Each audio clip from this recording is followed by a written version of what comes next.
Bienvenidos a Arquitecton. Soy Juan Carlos Acosta Mansur y hoy nos adentraremos en la arquitectura paleocristiana. Previamente, deseo aclarar que esto es un podcast de arquitectura. No tiene nada que ver con creencias o fe religiosa. Bueno, una vez hecha esta aclaración, iniciemos. El arte paleocristiano es el nexo de unión entre dos grandes etapas de la cultura occidental. Ellas son la Antigüedad Clásica y la Edad Media. Recordemos que la Edad Media se considera como que comienza, más bien, con la fundación de Constantinopla en el año 330 después de Cristo, lo que hace que este periodo abarque unos 300 años. Al principio del cristianismo, la predicación de los apóstoles y luego la de sus discípulos fue propagando la nueva fe por el Imperio Romano, convirtiendo a nuevos seguidores. La unidad y tranquilidad social del imperio facilitaron su difusión, dado que los romanos poseían un buen sistema de comunicaciones y una relativa estabilidad social, además de que utilizaban como lenguas universales el latín y el griego. Los lugares de culto para los cristianos en sus inicios fueron las sinagogas judías, que existían en regiones como Judá, Galilea y Alejandría, dado que el cristianismo es visto en un principio como parte del judaísmo. Posteriormente comienza a salirse del vientre judío tras la primera guerra judeo-romana o la gran revuelta judía del año 70, cuando las legiones romanas destruyeron la ciudad de Jerusalén y el templo de Salomón. Es en ese momento cuando los cristianos se apartan del judaísmo y comienzan a recorrer su propio camino. Comienzan a extenderse por el imperio y la facilidad de difusión hace que para los paganos la conversión no supusiera en principio un problema. La complicación aparece cuando el Estado romano impuso el culto obligatorio al emperador y a Roma en todo el territorio del imperio. Los cristianos obedecían al emperador, pero se negaban a darle culto de adoración. Estaban dispuestos a morir antes de caer en la idolatría. El imperio los acusó de ateísmo y de superstición ilícita, y lanzó contra ellos persecuciones durante 3 siglos, iniciando con la de Nerón y siendo la mayor de todas y la última la que ocurrió a comienzos del siglo IV por cuenta de Diocleciano. Cuenta la tradición que el apóstol San Pedro murió crucificado en la persecución de Nerón del año 64, ya que los cristianos fueron acusados del incendio de Roma y éste los utilizó como antorchas humanas para iluminar los jardines. Sobre su tumba, hoy en día se alza la Basílica de San Pedro, en el Vaticano. Una multitud enorme en esa época fue entregada al sacrificio por el delito de no querer dar culto al emperador. Debido a que los propios judíos no aceptaban a los cristianos y que fueron expulsados de las sinagogas, estos comienzan a reunirse en comunidades urbanas, en casas particulares, imitando a los judíos. Cuando el número se elevó, procedieron a alquilar o adquirir casas. En ellas, el propietario las cedía a la comunidad. El responsable de la reunión pasa a convertirse en el jefe de la comunidad y se asigna el primer día de la semana, el domingo, como el día del sol. Es el día cristiano de reunión para la Eucaristía, en el que se conmemora la resurrección de Cristo, por lo que se reza de pie y se excluye todo ayuno. Esta costumbre de escuchar la misa de pie se mantuvo incluso hasta la Edad Media.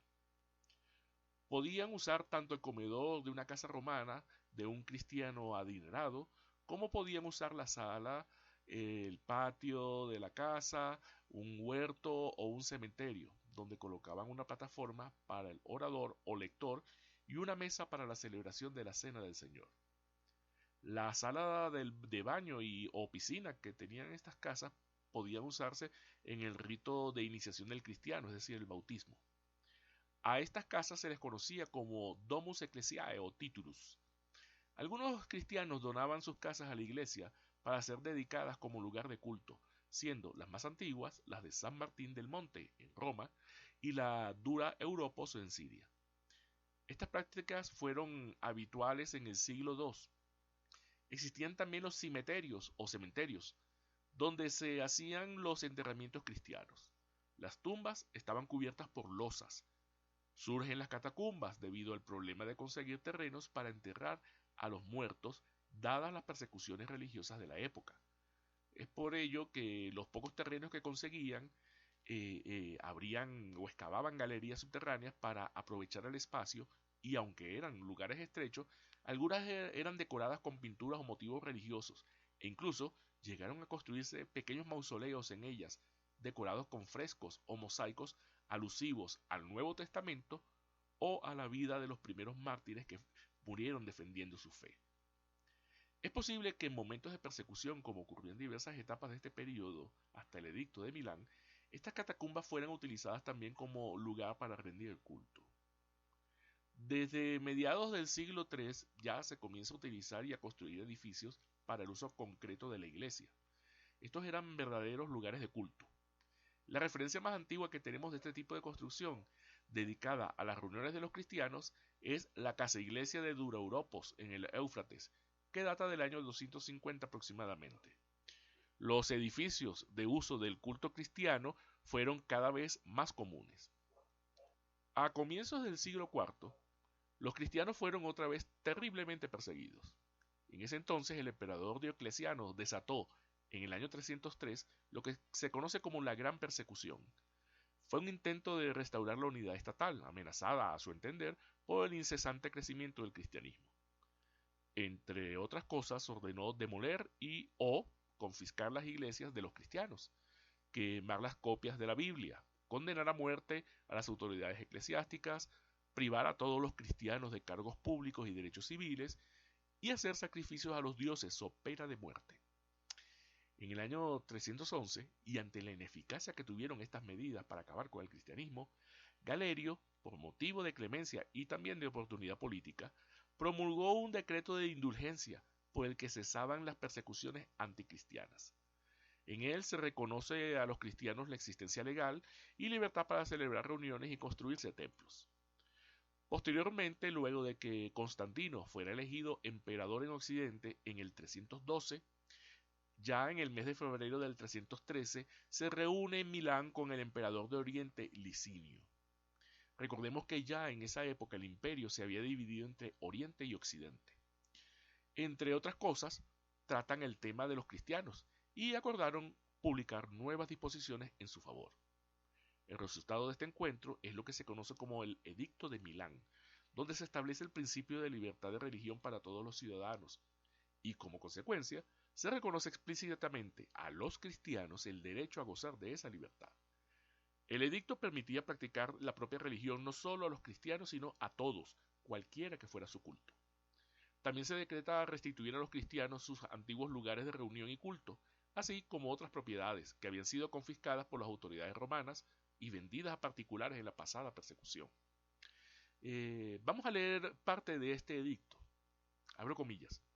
Estando yo, Constantino Augusto, y yo, Licinio Augusto, felizmente reunidos en Milán para tratar de los asuntos concernientes al interés común y a la seguridad del imperio, hemos pensado que entre los asuntos que debíamos ocuparnos, nada más útil a nuestros pueblos que el de regular primeramente la forma de honrar a la divinidad. Hemos resuelto conceder a los cristianos y a todos los demás la libertad de practicar la religión que prefieran, a fin de que la divinidad que preside en los cielos sea propicia y favorable tanto a nosotros como a los que viven bajo nuestra autoridad. Cierro comillas. Luego de promulgado el edicto, los cristianos comienzan a ocupar cargos relevantes dentro del imperio y se ven en la necesidad de buscar espacios más grandes para recibir a los nuevos creyentes que se sumaron paulatinamente.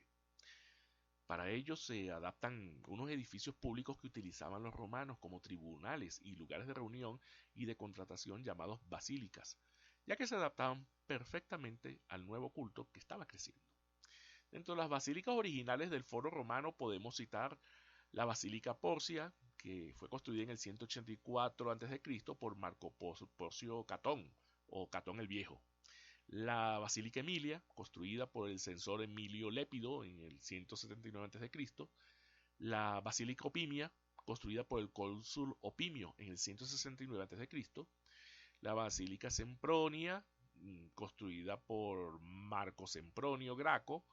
la Basílica Pompeya, construida en los años 120 al 78 a.C., la Basílica Julia, que fue construida por Julio César entre los años 54 y 46 y acabada por Augusto.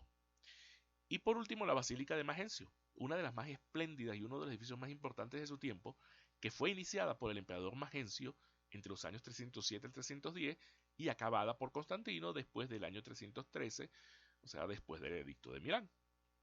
En cuanto a su concepción arquitectónica, se trataba de una gran sala rectangular compuesta por una o más naves, siempre en número impar. En este segundo caso, la central era la más alta y ancha y estaba soportada por columnas. Las referidas naves, por lo común eran tres, terminaban en un ábside. En este se coloca el altar y en torno a él se disponen los oficiantes.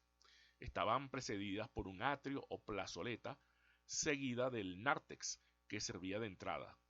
Originalmente, los hombres y las mujeres asistían separados a la iglesia, a veces los hombres adelante y las mujeres atrás, y otras veces los hombres a un lado y las mujeres al otro. En el nártex se ubicaban los catecúmenos o no bautizados. El hecho de que las basílicas tuvieran un eje longitudinal ayudó a que desde la entrada se fijara la atención hacia el altar, y como la nave central es más alta que las laterales, hacía que se pudieran colocar ventanas que introdujeran la iluminación al interior. Posteriormente se comenzarían a construir nuevas edificaciones, repitiendo la planta basilical. En un principio, los ábsides estaban orientados hacia el este como símbolo de la luz de Cristo y su resurrección, de manera que coincidiera con la salida del sol. El tipo de planta basilical se mantiene incluso hasta la actualidad en la mayoría de las iglesias modernas. Surgen dos tipos de plantas basilicales dependiendo de su ubicación geográfica. En el occidente vemos las que más se asemejan a las basílicas romanas, que son con planta de forma de cruz latina. Y en el oriente son más comunes las que poseen las plantas en forma de cruz griega. Por otra parte, las basílicas desarrolladas en el norte de África y en el sur de la península ibérica incluyen un doble ábside, teniendo el situado al oeste una función funeraria y pudiendo ser este en forma tanto semicircular como cuadrada. Cabe destacar que en este período paleocristiano, las basílicas carecían del campanario que se anexionó en épocas posteriores en las iglesias cristianas. En Roma se comienza a construir la Basílica de San Pedro, en el espacio que ocupa actualmente la Basílica de San Pedro renacentista, que conocemos en la actualidad. En realidad, en ese lugar era un cementerio que tenía forma de basílica. Algo que lo diferencia de las basílicas que se construyeron posteriormente es que está orientada hacia el oeste para no cambiar de lugar la tumba de San Pedro. Poseía 5 naves. La tumba de San Pedro se ubicaba debajo del altar y esta basílica era utilizada principalmente para celebrar misas especiales como la de festividad de San Pedro. En el año 313 también se inicia la construcción de la Basílica de San Juan de Letrán, la cual se convierte en la sede episcopal de Roma en esa época, o sea, la sede del Papa. Posee 5 naves y en la actualidad todavía existe, pero ha sufrido muchas modificaciones, no se parece nada a la original, pero sin embargo se mantienen las naves y el artesonado de madera. Paralelamente, se construyen basílicas fuera de Roma, en aquellos lugares donde se conmemoraba la vida de Cristo, dado que en muchos sitios, además de la liturgia, se deberían conmemorar hechos de la vida de Jesús, e incluso su crucifixión, como en el caso de Jerusalén. Para ello se utilizó la planta de forma de cruz griega que los romanos usaban para los mausoleos. Podemos citar entre estos templos la iglesia de la Natividad de Belén, que se trata de un edificio conmemorativo del nacimiento de Cristo. Se sabe que estaba ya terminada en el año 313. Según la tradición griega, Cristo nació en una gruta, así que en el centro había una barandilla por la que se podían ver los restos de la gruta en la que supuestamente nació. Existía también el complejo de Jerusalén, que se trata de un edificio conmemorativo de la muerte de Cristo, por lo que además del carácter conmemorativo, tiene un carácter funerario. Es un gran complejo formado por la Basílica de la Resurrección y la Rotonda del Santo Sepulcro o Anástasis. Se